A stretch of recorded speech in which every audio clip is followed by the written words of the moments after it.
ಇವಾಗಿರೋ ಈ ರಾಜಕೀಯ ವ್ಯವಸ್ಥೆ ಬಗ್ಗೆ ನಿಮ್ಗೆಲ್ಲ ತೃಪ್ತಿ ಮತ್ತೆ ಸಮಾಧಾನ ಇದೆಯಾ? ಇದೆ ಅನ್ನೋದಾದ್ರೆ ಈ ವಿಡಿಯೋನ ಇವಾಗ್ಲೇ ಸ್ಕಿಪ್ ಮಾಡಿ.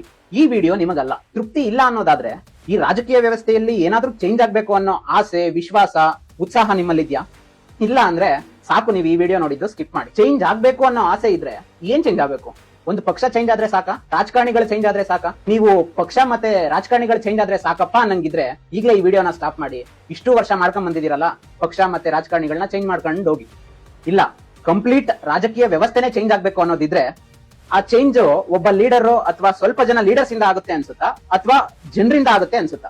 ನಿಮ್ಗೇನಾದ್ರೂ ಆ ಒಬ್ಬ ಲೀಡರ್ ಇಂದ ಇಡೀ ಸಿಸ್ಟಮ್ ಚೇಂಜ್ ಆಗುತ್ತೆ ಅಂತ ನಂಬಿಕೆ ಇದ್ರೆ ಹೋಗಿ ಆ ಲೀಡರ್ನ ಹುಡ್ಕೋಗಿ. ಇಲ್ಲ, ಜನರಿಂದನೇ ಚೇಂಜ್ ಆಗ್ಬೇಕು, ಜನರಿಂದನೇ ಚೇಂಜ್ ಆಗೋದು ಅನ್ನೋ ನಂಬಿಕೆ ಇದ್ರೆ ಯಾರು ಆ ಜನ? ನಾನು, ನೀವು, ಅವರು ಎಲ್ರು ಜನನೇ ಅಲ್ವಾ? ಮೊದ್ಲು ಅವರು ಇವರೆಲ್ಲ ಜವಾಬ್ದಾರಿ ತಗೊಂಡ್ ಚೇಂಜ್ ಮಾಡ್ಲಿ, ಆಮೇಲೆ ನಾನ್ ಮಾಡ್ತೀನಿ ಅಂತ ಮನಸ್ಥಿತಿ ಇದೆಯಾ? ಹಾಗಾದ್ರೆ ಈ ವಿಡಿಯೋ ನಿಮಗಲ್ಲ.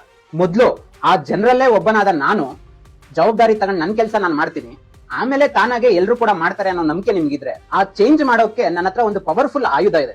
ಅದೇ ವೋಟ್, ಮತ.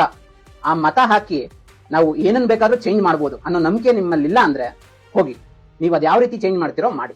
ಅದೇ ಏನ್ ಚೇಂಜ್ ಮಾಡೋದಕ್ಕೂ ಇರೋದು ಒಂದೇ ಪರಿಹಾರ, ಒಂದೇ ದಾರಿ, ಅದು ವೋಟ್ ಅನ್ನೋ ನಂಬಿಕೆ ನಿಮ್ಮಲ್ಲಿದ್ರೆ ಆ ವೋಟ್ ನ ಕೋಟಿ ಕೋಟಿ ದುಡ್ಡು ಇನ್ವೆಸ್ಟ್ ಮಾಡಿ ಪ್ರಚಾರ ಮಾಡ್ತಿರೋರ್ಗೆ, ಜಾತಿ ಧರ್ಮ ಅಂತ ಎಮೋಷನಲ್ ವಿಷಯಗಳನ್ನ ತಂದು ಅದರಿಂದ ವೋಟ್ ಕೇಳ್ತಿರೋರ್ಗೆ, ಪರಿಹಾರದ ಬಗ್ಗೆ ಮಾತಾಡದೆ ಬರೀ ಪ್ರಾಬ್ಲಮ್ಗಳ ಬಗ್ಗೆ ಮಾತಾಡ್ಕೊಂಡು ಜಗಳ ಆಡ್ಕೊಂಡು ಇನ್ನೊಂದು ಪಕ್ಷದವ್ರನ್ನ, ಇನ್ನೊಂದು ರಾಜಕಾರಣಿಗಳನ್ನ ಬೈಕೊಂಡು ತಪ್ಪದಾರಿಲಿ ಹೋಗ್ತಿರೋರ್ಗೆ ಮತ ಹಾಕಿ ಅದರಿಂದ ನಾವು ಈ ರಾಜಕೀಯ ವ್ಯವಸ್ಥೆನೆ ಚೇಂಜ್ ಮಾಡ್ತೀನಿ ಅಂತ ಅನ್ಕೊಂಡಿದೀರಾ? ಹಾಗಾದ್ರೆ ಈ ವಿಡಿಯೋನ ಇವಾಗಲೇ ಸ್ಟಾಪ್ ಮಾಡಿ.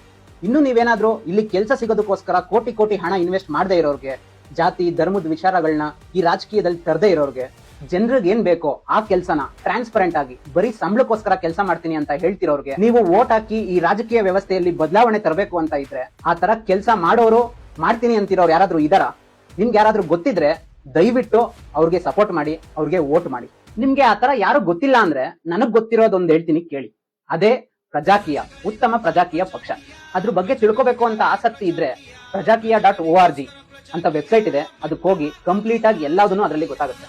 ಹಾಗೆ ಪ್ರಜಾಕೀಯ ಅಂತ ಆಪ್ ಕೂಡ ಇದೆ, ಅದನ್ನು ಡೌನ್ಲೋಡ್ ಮಾಡ್ಕೊಂಡು ಅದ್ರೊಳಗಡೆ ಹೋಗಿ ನೋಡಿ, ನೀಟಾಗಿ ಎಲ್ಲಾನು ಗೊತ್ತಾಗುತ್ತೆ. ಹಂಗೂ ಏನಾದ್ರೂ ನಿಮಗೆ ಗೊತ್ತಾಗಿಲ್ಲ ಅಂದ್ರೆ, ಏನಾದ್ರೂ ಅರ್ಥ ಆಗ್ಲಿಲ್ಲ ಅಂದ್ರೆ, ಏನಾದ್ರೂ ಕ್ವೆಶನ್ಸ್ ಇದ್ರೆ ಕಮೆಂಟ್ ಮಾಡಿ ಅಥವಾ ನನಗೆ ಮೆಸೇಜ್ ಮಾಡಿ, ನಾನು ನೀಟಾಗಿ ಅರ್ಥ ಮಾಡಿಸ್ತೀನಿ. ನಿಮ್ಗೆ ಈ ಪ್ರಜಾಕೀಯದ ಬಗ್ಗೆ, ಪ್ರಜಾಕೀಯ ಕಾನ್ಸೆಪ್ಟ್ ಬಗ್ಗೆ ಕಂಪ್ಲೀಟ್ ಆಗಿ ಅರ್ಥ ಆಗಿ ಇಷ್ಟ ಆಗಿ ಅದು ನಿಮಗೆ ಬೇಕನ್ಸಿದ್ರೆ ಮಾತ್ರ ಆ ಪ್ರಜಾಕೀಯಕ್ಕೆ ಸಪೋರ್ಟ್ ಮಾಡಿ. ಬೇರೆಯವ್ರಿಗೂ ಕೂಡ ಇದ್ರ ಬಗ್ಗೆ ಹೇಳಿ. ಈ ವಿಡಿಯೋದಲ್ಲಿ ನಾನು ಹೇಳಿರೋ ಎಲ್ಲಾ ವಿಷಯಗಳು ಬೇರೆಯವ್ರಿಗೆ ಹೆಲ್ಪ್ ಆಗುತ್ತೆ ಅಂತ ನಿಮ್ಗೆ ಅನ್ಸಿದ್ರೆ ದಯವಿಟ್ಟು ಈ ವಿಡಿಯೋನ ನಿಮ್ಮ ಫ್ರೆಂಡ್ ಸರ್ಕಲ್ ಅಲ್ಲಿ, ನಿಮ್ಮ ಫ್ಯಾಮಿಲಿ ಸರ್ಕಲ್ ಅಲ್ಲಿ ಶೇರ್ ಮಾಡಿ.